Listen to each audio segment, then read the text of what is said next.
One of the Prophet's uncles chose to be like Hamza, while the other chose to be like Abu Lahab. Before prophethood, both of them loved Rasulullah, but later, one became his closest friend and the other became his worst enemy. The father of fire, Abu Lahab, was known for his sharp mind, strong speech, and wealth he loved to show off. He was so extreme that verses were revealed in the Quran about him, and even how he would end was told in a miraculous way. So what stopped this man, who came from the family of the Prophet, from believing? In this video, we will learn why a disbeliever doesn't believe even when he knows the truth. Today, there are many new Abu Lahabs. To understand them, we first need to know who the first one really was. Here again with another video full of knowledge. Don't forget to subscribe to the channel and like the video. The life of Abu Lahab is one of the most shocking and lesson-filled stories in Islamic history. His real name was Abdul Uzr bin Abdul Muttalib. He was the uncle of our Prophet Muhammad Mustafa, and he belonged to the Banu Hashim clan of the Quraysh tribe. Because his face had a bright and reddish color, he was called Abu Lahab, which means the father of flame. But this brightness on the outside couldn't hide the darkness and hatred inside him. Abu Lahab was a respected and powerful man in Mecca. His father, Abdul Muttalib, was a well-known leader and the caretaker of the Kaaba. Thanks to this reputation, Abu Lahab worked in trade and became very rich. With his wealth and business skills, he became one of the leading men in Mecca. Some sources even mention that he had hundreds of kilos of gold, but it wasn't limited to just that. He was also an aristocrat, charismatic, and handsome. Power was in his hands. Just like Abu Jahl, he worshipped power and he was going to be the leader of the Banu Hashim tribe, to which our Prophet sallallahu alaihi wasallam belonged, after Abdul Muttalib. He married Jamil Arwa bint Harb, a woman from a noble family like himself. She was the sister of Abu Sufyan, one of the strong leaders of Quraysh, and the daughter of Harb bin Umayyah. This marriage made the power and influence of both families even stronger.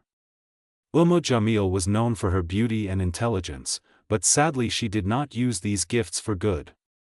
When the Prophet sallallahu alaihi wasallam was born, it brought great joy to the family. According to some reports, Abu Lahab was very happy when he heard the news and freed his slave woman Suwayba, who brought him the message.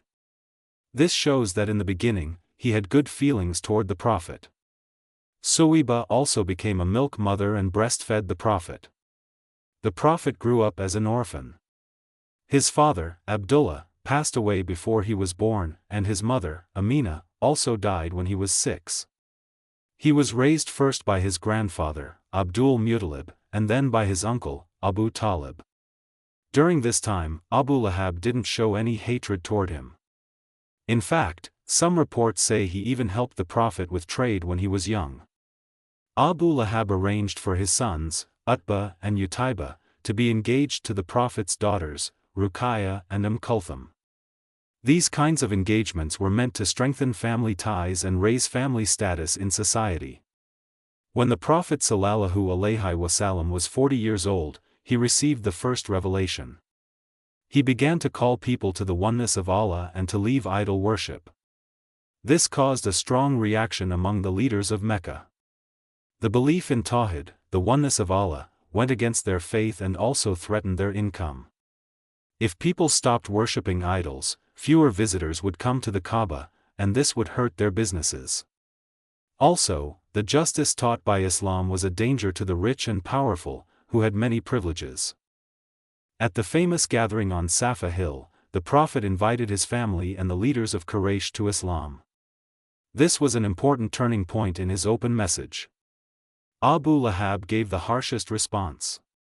He said, "Did you gather us just for this?" and insulted the Prophet before walking away. This was the start of his open hatred. In fact, because of the chaos and constant wars in Arabia, family ties were extremely important among the Arabs. In the early years of Islam, even if some of the Prophet's relatives did not believe in him, they still supported him because of this strong tradition. Other tribes also accepted this behavior as normal and respected it, as it followed their customs. They did not criticize or blame those who supported their relatives. But during the Jahiliyyah period, there was one person who broke this respected rule, the Prophet's uncle, Abu Lahab. Even though he was his uncle, and in Arab culture uncles were seen almost like fathers, he broke one of the most important moral values of Arabian society. He did everything he could to harm the Prophet sallallahu alaihi wasallam, even though he was his own family. Abu Lahab didn't stop with words, he did everything he could to stop Islam from spreading. Wherever the Prophet went to teach Islam, Abu Lahab followed him and tried to confuse people. He told them that the Prophet was lying or crazy, hasha, especially at markets and large gatherings. He tried to stop foreign visitors from listening to the Prophet. Jamil, his wife, also hated Islam and the Prophet. She spread gossip and caused trouble among women. She threw thorns and trash in front of the Prophet's house to bother him. She also tried to influence the noble women of Mecca to exclude Muslim women from society. Jamil was interested in poetry, but sadly she used her poems to insult the Prophet. The cruelty of Abu Lahab did not stop there. He pressured his own slaves and servants to stay away from Islam and tortured those who became Muslim. He threatened weak and unprotected Muslims, trying to force them to leave their faith. The torture of people like Bilal al-Habasha showed how cruel Abu Lahab and others like him were. Abu Lahab was also one of the main supporters of the boycott against Muslims. He worked to keep them out of trade and social life. When the Prophet's son Qasim passed away at a young age, Abu Lahab showed great joy and mocked him by saying, "Muhammad has no more sons." This showed how full of hate and anger he was. But then Allah Ta'ala revealed Surah Al Kawthar, "Surely we have given you Al-Kathir, so pray to your Lord and sacrifice the one who hates you. He is the one cut off." Abu Lahab and Jamil also ended the engagements between their sons and the Prophet's daughters, Ruqayya and Kulthum. This broke the bond between the families. When Utayba ended the engagement, he insulted the Prophet badly, he even spit on his face. The Prophet sallallahu alaihi wasallam was deeply hurt and said, "O Allah, destroy him." Shortly after, Utayba went on a trade journey to Sham, where he was killed by a lion. Many people believe this was the result of the Prophet's prayer. Because of the evil actions of Abu Lahab and his wife, Allah Ta'ala revealed Surah Al Masad, "In the name of Allah, the most compassionate, the most merciful." May the hands of Abu Lahab be ruined, and ruined is he. His wealth and what he earned will not help him. He will enter a fire full of flames, and his wife, the carrier of firewood, will have a rope of palm fiber around her neck. This is the only surah in the Quran that mentions a disbeliever by name. It clearly tells that Abu Lahab and his wife would be destroyed in this world and the hereafter. Their money, power, and status would not save them. His wife being called a carrier of firewood shows how she spread gossip and caused harm. The twisted rope around her neck is a symbol of her punishment in the hereafter. Abu Lahab did not join the Battle of Badr, he stayed in Mecca. When he heard that Muslims had won and many Quraysh leaders were killed, he was deeply shocked and angry. He blamed the Prophet and Muslims even more. Soon after, he got a deadly and contagious disease. Some say it was smallpox, others say it was the plague. His body developed sores and swelling. He was rejected by society, even his family stayed away from him, fearing they would catch the disease. Abu Lahab's death was as sad as his life. After he died, no one wanted to touch his body. It was left for days, and people were afraid to bury him. Finally, they used long sticks to push his body into a pit and threw stones on top. This showed that all his wealth and power were useless, even at death, they could not help him. In Surah Al Masad, the verse says that his wealth and status would not help him.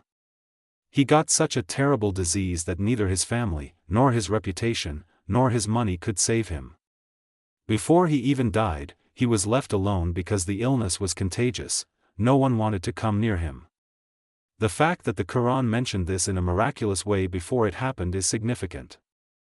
Ned is a clear proof that it is the word of Allah.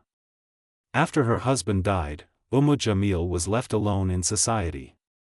She used to be proud of her rich necklace, thinking her money would protect her. But in the hereafter, it is said she will carry a rope of fire around her neck. Her end was also a result of her pride and hatred. Even her own children didn't care about her, she lived a lonely life. However, their daughter, Dura bint Abu Lahab, later became a Muslim and moved to Medina. But because of what her parents had done, some Muslims treated her badly. The Prophet ﷺ gave her special care and said she is not responsible for what her father did. He told the Muslims to treat her with fairness. This is another example of the Prophet's justice and mercy. One important point in the life of Abu Lahab is the reason behind his hatred toward the Prophet and Islam. The equality and justice taught by Islam were a threat to people like Abu Lahab, who were at the top of society, treating slaves and masters, the rich and the poor, as equals shook their social status. Also, rejecting idol worship put their income from Kaaba visitors at risk. Because of this, they tried everything to stop the spread of Islam. Abu Lahab also joined the plots and assassination plans against the Prophet. He worked with the leaders of Quraysh to plan how to kill him. But every time, Allah protected the Prophet. Even though Abu Lahab and his wife did so much harm, the Prophet ﷺ still prayed for their guidance. He hoped they would find the right path. This teaches us to be patient and kind, even to our enemies. It shows that Islam is a religion of peace and mercy and that we should always invite people to the truth with patience. One of Abu Lahab's other efforts to stop Islam was the boycott. The Quraysh leaders made a plan to block Muslims and the Banu Hashim clan from trade and social life. During this time, Muslims suffered a lot, they faced hunger and poverty. Abu Lahab was one of the strongest supporters of this boycott. He worked hard to stop anyone from helping the Muslims. The hatred Abu Lahab showed toward Islam and the Prophet throughout his life led to his own destruction. His death and what happened after reminded people again that this world is temporary and the hereafter is forever. His story is a lesson in how pride and stubbornness can lead people down the wrong path. Even today, there are many important lessons to learn from this story. We should remember that wealth, status, and power are all temporary. What really matters is a clean heart and being on the right path. Hate and anger only bring destruction. To find the truth, we must keep our hearts and minds open. We should take the Prophet's good character and patience as our guide. Thank you for watching this video.